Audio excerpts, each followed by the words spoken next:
I am here with former professional basketball player Lloyd Walton, who is also notably one of few NBA players who have achieved like a doctorate degree. How are you doing today, Lloyd? Dr. Lloyd Walton. I'm great, man. I just ran in from working out and taking care of some other different things with my coming up book, but I'm good. I have no complaints, Ryan. I'm good. I know you played for the Milwaukee Bucks point as a point guard, and you were a Marquette All-American. How did that shape your outlook on life beyond basketball? Well, I first like to say what you learn from basketball, sports in general, are transferable skills, skills that will actually help you in the real world. So, time management, leadership, teamwork, all those kind of things help you with in the real world. So, I think though, more than anything, just competition, being willing to compete. That was the number one thing. And it didn't matter where we were playing, who you were playing against, you just wanted to compete. Nobody wins every game, every fight, right?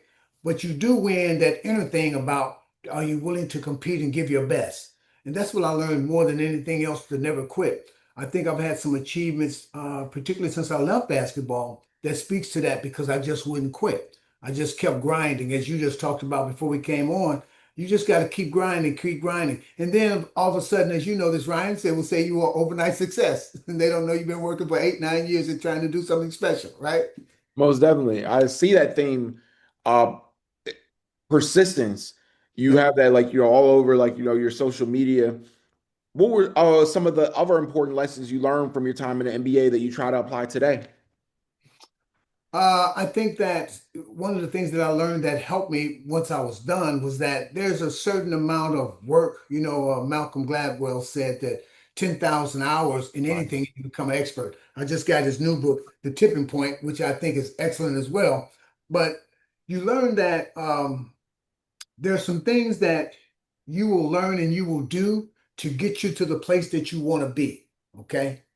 And if you really want to stay, you have to continue to do those things, whatever they are. And I think about my dream and my goal. I needed to get to practice early. I needed to stay late. I needed to study film. So now, if I get there, what would make me stop doing those things if that got me there? You have to continue that and even build upon that. So that's what I learned is whatever got you there, continue that and build upon that. How do you think basketball helped prepare you for the challenges you face off the court? Again, it's about um, goal setting, dreaming, believing. Everything that I've accomplished, I could see myself in that position.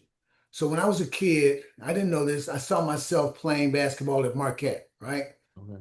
And I just saw myself doing it. I saw myself in that uniform. So I practice every day. And then I saw myself making it in the NBA, even though there were doubters. I won't call them haters, they were just doubters. They didn't think I could make it for various reasons, but I made it.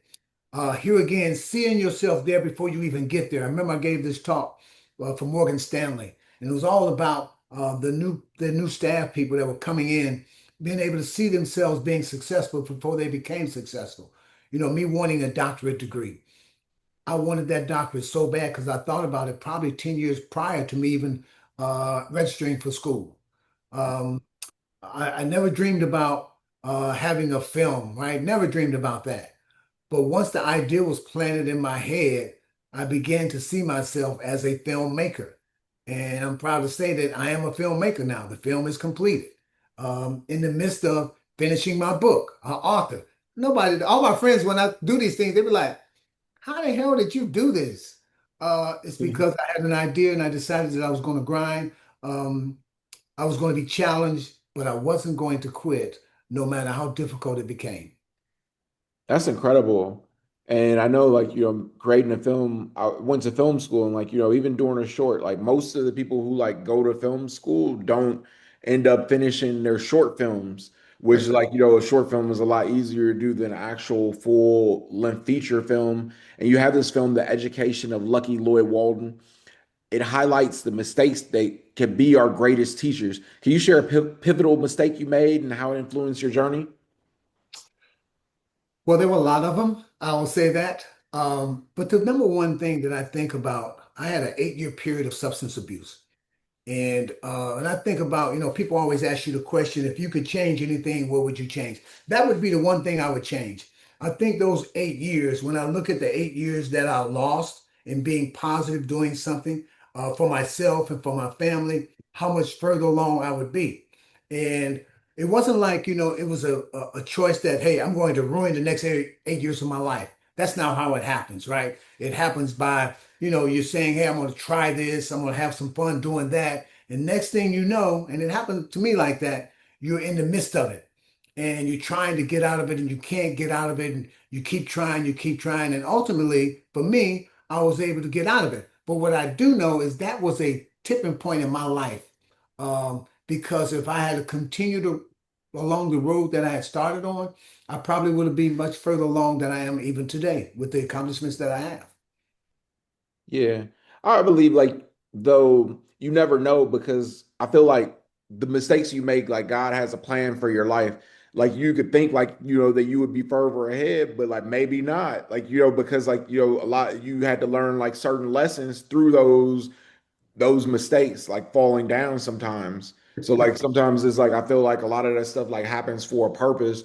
And like, you learn and you grow and you get better. And like, like a lot of times like you think that what you're going through maybe like that it's challenging, it's hard, and like but if you had chose a different path, you wouldn't have some of the blessings you have. You might not have like done the film, you might not have like wrote the book, you know what I mean? Oh, absolutely. And that's one way to look at it. Absolutely. I've chose the other perspective. That is that I would continue to be successful. I was prepared from my family, Yeah.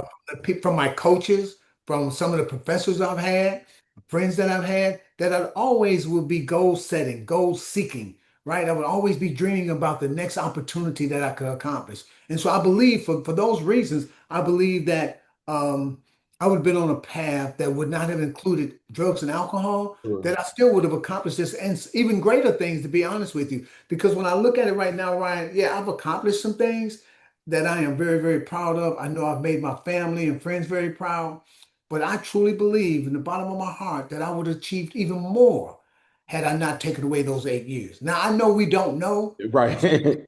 speculation and conjecture, Yeah. but I'm only going to think positive.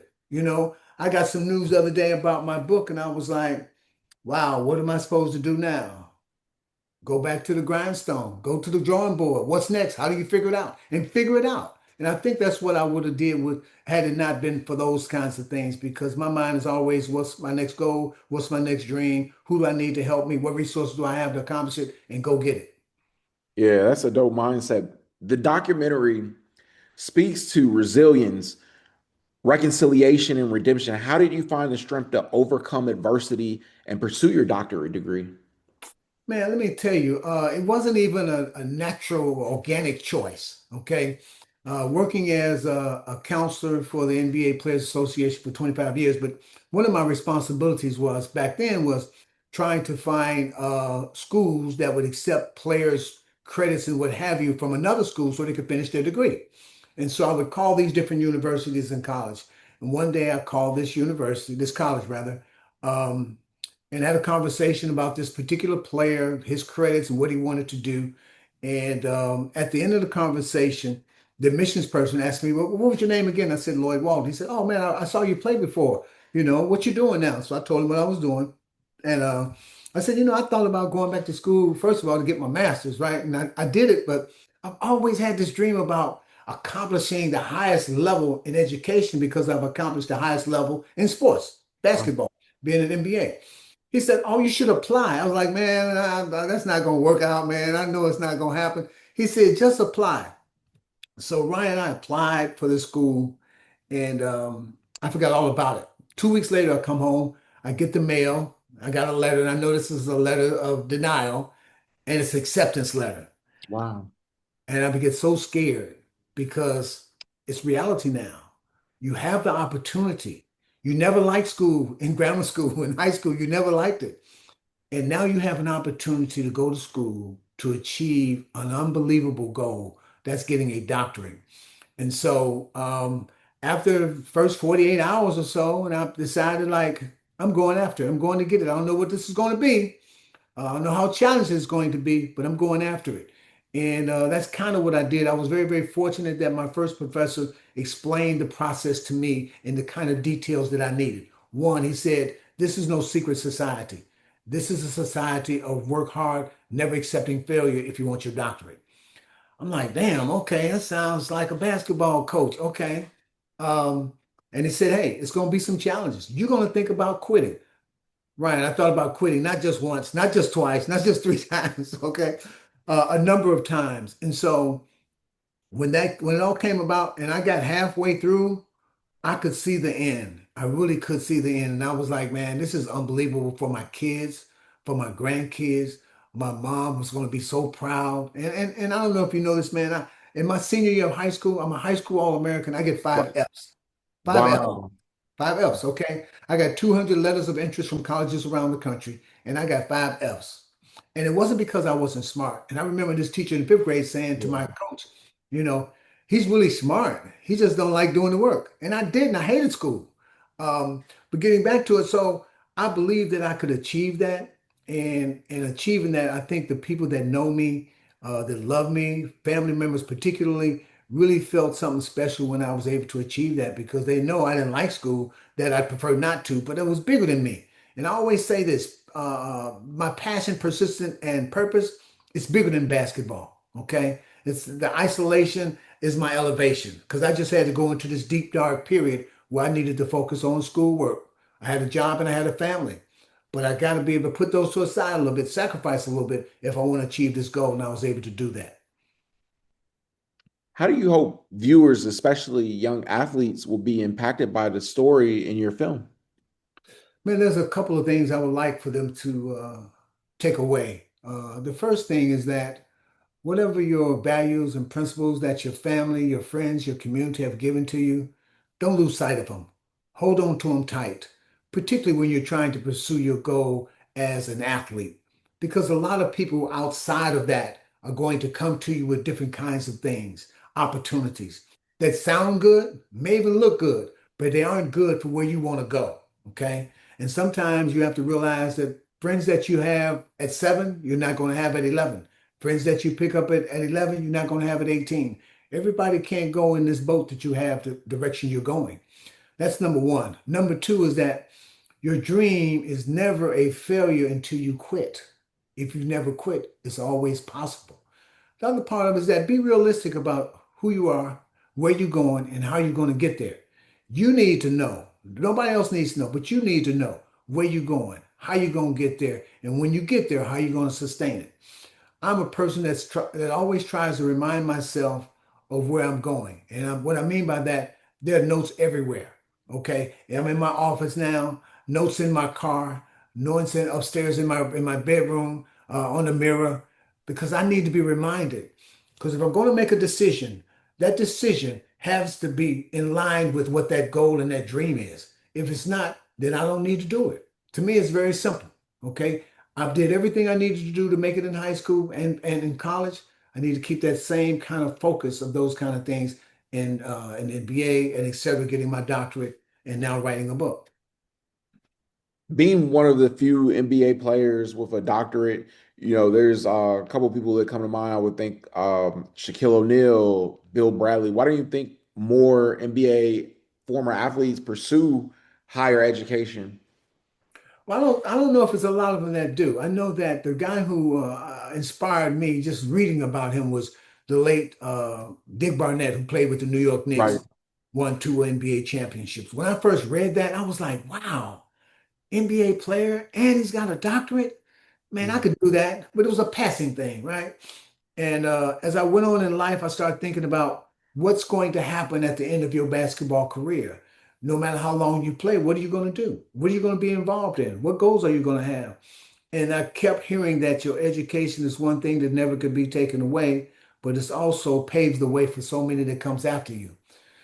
So I decided to, when I heard about Shaq, in fact, I was kind of had this challenge in my own mind. Okay, so I start school. for my doctorate, but I heard Shaq was already in. So my goal was to be the second, right after Dick Barnett. And I wasn't. Shaq beat me to it. And he was the second NBA player to get a doctorate, and I was the third. Um, No, no, Bill Bradley too. He has a doctorate. it's never been said to me that Bill Bradley had a doctorate. He's a Princeton grad and what do you call it, Rhodes Scholar.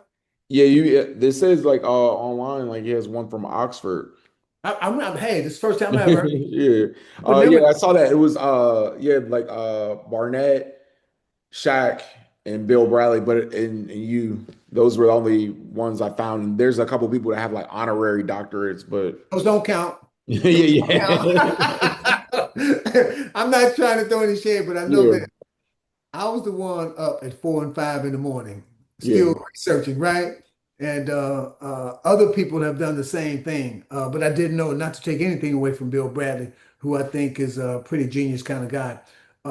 I'm I not sure like how accurate that is because like there's a lot of misinformation on the internet, but I was looking like to see before the interview. So yeah, that would be interesting to know. well, you trust and believe. I will be doing some research myself because we talk about this a lot. And I just left the Players Association 2 years ago, and that was the big thing. While I was there and in school, everybody's talking about, man, you're going to be the second or the third player in the history of the NBA, which is a hell of an honor, whether you Yeah, second, third, yeah. right? It's a Uh, very, very small number, like of all the players in the NBA, like like to have a doctorate to be in that, elite level of athlete and then education. That's an amazing accomplishment. Unbelievable, man. Seriously. And for me, everybody's a little bit different, but as I shared with you earlier, I hated school, man. I didn't want to go to school. I was like, well, who ever been in school, man? Oh, you got to be kidding. All we need to do is play and play basketball and have fun. Um, but life offers you so many opportunities. And the thing about it is that are you prepared to accept those opportunities that's going to come to you? And it doesn't have to be because you're an athlete, um, but it does have to be because you're ready and you're prepared. I can tell you, even opportunities have come before I got my doctorate that I just wasn't necessarily prepared for.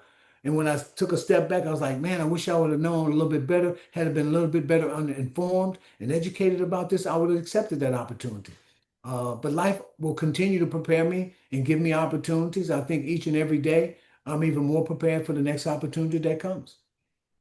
How has your perspective on education evolved from your high school struggles to earning a doctorate degree?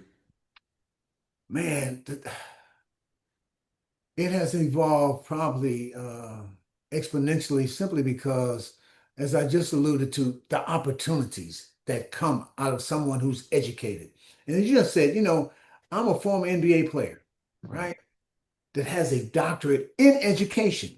Okay.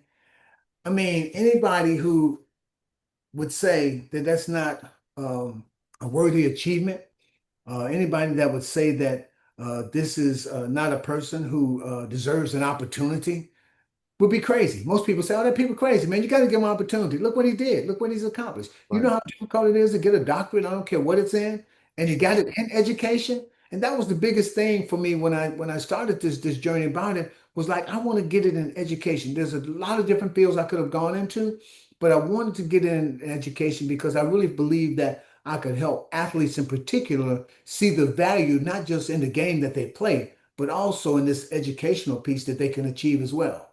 And more importantly, I'll say this.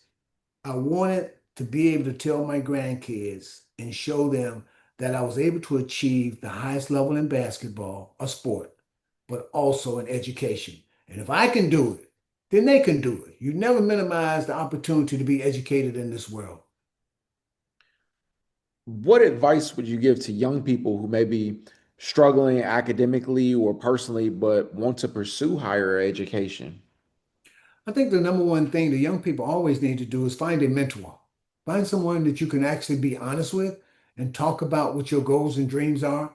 Somebody who maybe has traveled that journey before you to be able to share some of the ups and downs, the pitfalls, the challenges. Um, I went back and got a certification as a life coach, and I did it particularly for that reason. So when athletes come to me then I'd be able to talk about my journey as a life coach to them about sports achievement, education achievement. But you need someone that you can talk to. Everybody has not become a professional athlete, a collegiate athlete, but there are some that you can talk to and find out what did they have to do? How did they do it? Now, when you talk about being educated, there's a number of players who have their master's degrees. Who are those players? I need to be in contact with them, right? To be able to have a conversation with them. How can I do this and still play sports? What is the benefits going to be once I achieve it? Those kind of things. But only people, in my opinion, who've traveled that road can really give you significant understanding, education, and information about what it's like. You mentioned being inspired by Dick Barnett. I was wondering, like, along your path, did you have any mentors or people like, you look to seek advice? Oh, wow. Um, I have reached out. I have three um, friends who I run almost everything that I do by. And the reason why this is so significant because they are honest with me Yeah. about decisions that I make. It's tough hearing something that's a bad decision. I don't think you should do it. But it's not as bad when you know somebody really cares about you and what you're doing. And the three friends that I have no restraint. Okay. Sometimes I wonder, like, man, can't you just back off a little bit and not be so rough on me? But it's so critical and important for them to be a part of my life, be able to help me make the right decisions. You know, the older you get, the more you want to operate on your own. But the older I get, the more I want to look out at other people and get their advice. Tell me something that I don't know. Tell me something that happened to you that's very relative to what's going on with me. Help me through this process. And that's why I look at it with these three individuals. That's incredible. I think it's so important to have like your people that you could run ideas by and see that to get wise counsel. People who like know they're not going to steer you wrong and like want the best for you and give good advice. How do you balance sharing the darker times in your life with the message of hope and perseverance in your film? I don't think you can share the achievements, the accomplishments without sharing the failures and the falling down. Um, I'll tell you when my childhood friend came to me about this documentary, for example. Initially, I didn't want to do it. Um, And I thought about it. And the reason why I decided to do it is because I thought it would be able to help others. But there was two ways, only two reasons why I could do it. It would have to be organic. It would have to be honest, and they couldn't censor my children's voices. Okay. I wanted the whole story to told. And so many times, Ryan, and you've probably seen this or experienced this where you see people tell a story and they tell nothing but the good part, Right. right? And I didn't feel that I would be doing anybody any good if I only told the good part. I said we got to tell every part of it. And in fact, my friend who came to me about doing this documentary, he didn't even know about the 8 years of substance abuse. And when I told him, he's like, "You got to be kidding." I didn't know that. I was like, "Yeah, yeah." But if we're going to do it, it's got to be transparent, man. We got to tell the whole story. And the more we got into it, the more relief I felt. Um, um, because I felt like now, not just my close friends and family, now to the world, they would be able to see me as a human being. Almost every family in America has been affected by some sort of substance abuse or alcoholism. It doesn't escape us. And so those who have been involved in it, those who support somebody who's been involved in it, become very, very important people. My therapist for 20 something years was an important part of my life, period. Um, so for the young people, there's going to be times when you don't necessarily reach your goal. You're challenged to the end of the earth and you don't feel like you're going to be able to make it. But if you truly believe in yourself and if you truly want the goal that you've set, then you don't stop. You don't stop. You know, you're always going to hear people say that you can't do it. I heard it. I heard people say I wasn't going to be able to get to a college because I didn't have the grades. I did. I got to the college that I wanted, in fact. I heard people saying I'm playing college basketball as a starter for 3 years, only lose 11 games in 3 years as a starter. where I see now teams going to the NCAA tournament losing 20 games. It's utterly ridiculous. Really, are you that good? Um, then I hear people talk about, writing books is so hard. Yeah, they are. They Yeah. are. They are. Right? um, Getting a doctorate is hard. It's really hard. I'll say this, and I always tell the story about my wife, who's really really smart. Um, I had to talk her into getting her doctorate, Oh, and wow. You both have your doctorates. That's amazing. yeah, yeah, yeah. And she's much smarter than me, but I was telling her, I kept telling her, and she convinced her to do it. And when I was going for my doctorate, I was alluded to earlier. So I'm up at 3, 4 in the morning. I'm still writing a paper or doing research, and she would be walking by. She said, "You still doing that?" Like, yeah, I'm still working on it. And when she went for her doctorate, I had to pay her back. So I'd get up, go to the restroom 3 in the morning. She's still studying and researching. Like, you still doing that? You should have been finished with that. So I was able to pay her back. But yeah, we both have a doctorate. She has a doctorate in nursing, and my doctorate is in education. Man, that's incredible. I know that pursuing work at the graduate level is very challenging. Like I've pursued a master's degree and it's challenging, to be able to stick with it and like, just sometimes like the course load, like all the reading involved, like, really like, rising to that higher level. So I salute you for being able to achieve that. Can you share how your children have influenced your outlook and goals in life? Well, this is part of the documentary, and I'll give you this line that I not only just said, I truly believe it. With all the achievements and accomplishments that I've had in life, I think my children are my greatest failure. Okay. But I think that how our relationship has grown has been unbelievable. Um, they know who their father is. Yeah. Uh, I believe that they love their dad. But I was faced with a combination of distractions, playing sports and traveling, um, and then working, endlessly to have a living and not giving enough time or the adequate enough time to be able to be supportive the way I would like to be supportive in their lives. That's one of my failures. And I look at my children now today who are all grown and have their own kids. They are unbelievable in terms of how they parent their kids. I mean, unbelievable, seriously. Especially my boys. Everywhere they go, they got their kids with them. I don't care where they go, they got their kids, man. And I miss uh, that period in my life where I could have had them with me everywhere I went. They're great parents. They're not perfect parents. They're great parents. The kids have no question about where they're at and they love them, right?